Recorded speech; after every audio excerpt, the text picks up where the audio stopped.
Yes. So the fact that it said ill winds 9 times around the planet was a bit disturbing.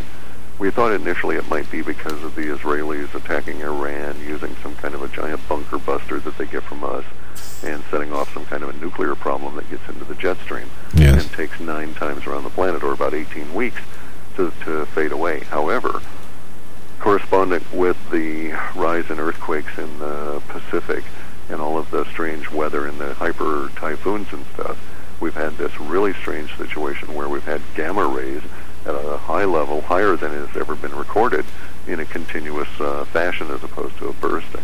Yes. So it could be that we're misreading the ill wind source, because that's coming from the data. But the ill winds is at an archetype level. The 9 times around the planet was primary as support, as I recall. And so those I would have a fair confidence in. But yeah, we could be quite wrong in the guess as to what actually is the source of the ill part of the winds. Right. You know, I know that the sun has been really weird lately. It's you know, there was a point where, I think we talked about this before, where they believed that we were going to start reaching the solar cycle number 24, and there was some strange activity, and then it just went silent, and it had all these solar physicists going, what the hell is going on? Yeah. It's just completely quiet.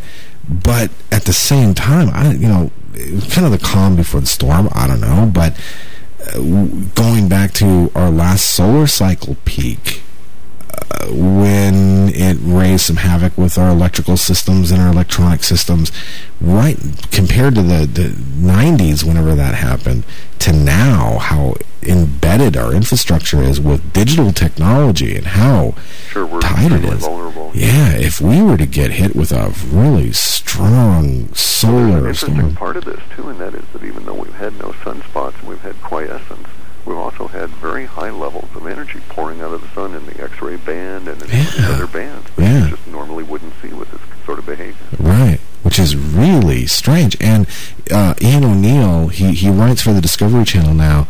He's on my program, a good friend. He's a solar physicist, and he is a loud voice whenever of saying, you know what, we need more study about the sun, without a doubt. I mean, we do. Which is absolutely true, because, like you said, the sun has been really strange right now. We're getting something we've never seen before. It is in an area of space that apparently has some level of energetics that we're not really measuring, either extra magnetism or extra electricity or something, and it is behaving quite oddly. It used to be a yellow sun. I keep saying that if Superman showed up today, he'd just be an ordinary guy, because he's white, and he's not going to get any superpowers out of it. But intensity is up, frequency is up, new kinds of ultraviolet. There's actually 3 separate spheres within the sun that spin at various different rates. One of them was precisely on the second alignment, and it appears to be slowing down ever so slightly. Yes. So it's taking a little bit longer than a second.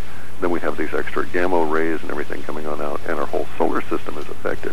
So I understand the puzzlement of the solar physicists, because they're looking at the sun in isolation. Yes. They're not seeing it as part of the grander system of the, you know, various galaxies, etc. Right. So they're not necessarily responding to the idea that, well, there could be an energy in the field in the space that our solar system is transiting that is causing all of these effects, including the strangeness here on Earth and the strangeness within ourselves. Excellent point. Unfortunately for us, kind of doesn't matter what their opinion is, because I think that even if we were to decide we were going to do incredible research on the sun, I just don't think we have time before things start going really bad. Yeah.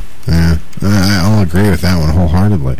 And I know that tonight we didn't hit on a lot of the forecasts that you have, but we hit on a lot of the things with, well, what the hell's going on currently, which from the emails that I'm getting right now, because there's still a lot of people sending me emails, they're thinking, you know what, thank you for hitting on everything that you hit on tonight.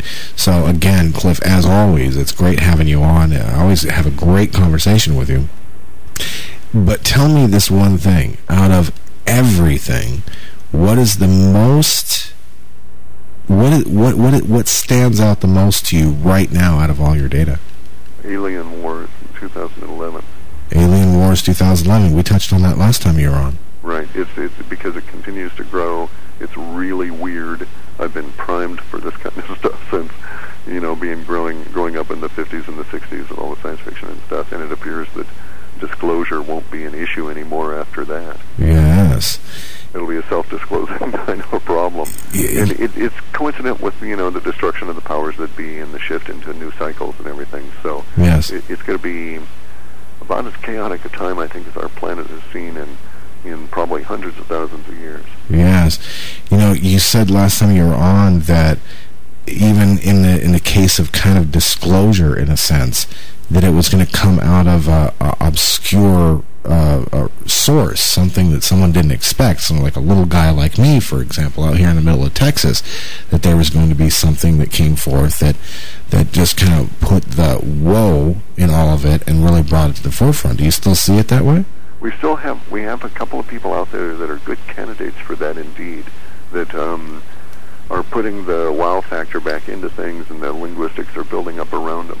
We also have another thread that's emerging that's pretty much at the officialdom level appears to be a break with the American CIA, NASA kind of conspiracy, and maybe it'll be the Hindus or the Chinese, probably the Hindus and the Russians, but there's some kind of a consortium or coalition that's going to come on out and just basically dump all over NASA. And it's going to make NASA bring them up to really a hard spot, because they'll have to acknowledge they've been lying for years or something. I don't know what their response is going to be.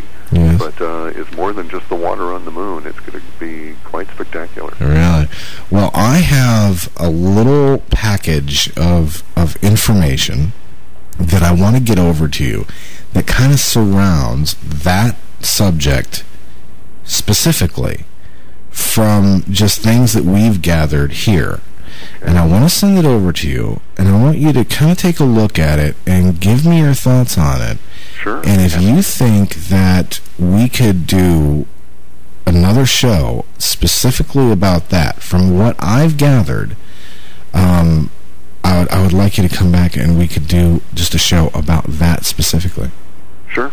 Sounds like fun. I think you'll find it quite interesting. It deals with a little bit of invisibility with our military vehicles, or whatever they're working on, and some radar returns and microwave towers. Okay. I get sent strange stuff all the time. I've got some photos here of giant tetrahedral pyramids in Antarctica. Yeah. Seriously. And, you can't disclose them. Yes. If you go hiking in that area, they haul you out. Really? Yeah. This fellow didn't know what else to do with them, so he sent me the photos. He was in a hiking expedition, went into Antarctica. They got into an area they shouldn't have. He saw things and photographed things he shouldn't have. They didn't know that he took the photos out with him. Yes. He smuggled out a reel of film and made photos out of them, and he said, here, you have a look at these. And they are indeed, just as he says. There's a giant tetrahedron that's bigger than the pyramid, the giant pyramid of Cheops in Giza. Whoa. And it has a huge opening in it, maybe 80 or 90 feet high, and it's sort of an arc, and it has these, what appear to be ice-covered symbols all around that arc.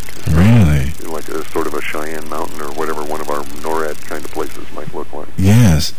Interesting. Oh, we got a lot to collaborate on. The website, halfpasthuman.com, and where else can people go? If you want to follow up our daily discussions, you can go to urbansurvival.com, because George Ure, who's my associate, we kick around the data as it's developing, and he leaks out a lot of stuff on his site in his daily comments. Very cool. Urbansurvival.com too, isn't it? Yeah. Urbansurvival.com and halfpasthuman.com, and you've pretty much got us covered. Fantastic. Cliff, again, we're going to have to send you a pie for the next time we come on. Well, I love the idea of that coconut cream one. Yeah, no kidding. but really, we've got O. Henry peaches coming on up here, and apples, so I'm covered on the pie front. And then there's pumpkin. I always love the yeah. too, so. This is my favorite time of the year. It is. Yeah. October. My birthday comes up. Halloween, my favorite time of the year, of course. The season's changing. It just gets beautiful. Yeah, lots of pies indeed. Yeah, good stuff to eat, yeah. But send me your packet. I'll be quite happy to think about it. Yeah. Absolutely. I'll get it over to you tomorrow. It requires some, it's a wrap-up of pictures, video, and radar data. Ooh, neat. Yeah, big fun. Cliff, have a great weekend. We'll talk to you soon. Okay, thank you, sir. Thanks, Bye. buddy. Bye-bye.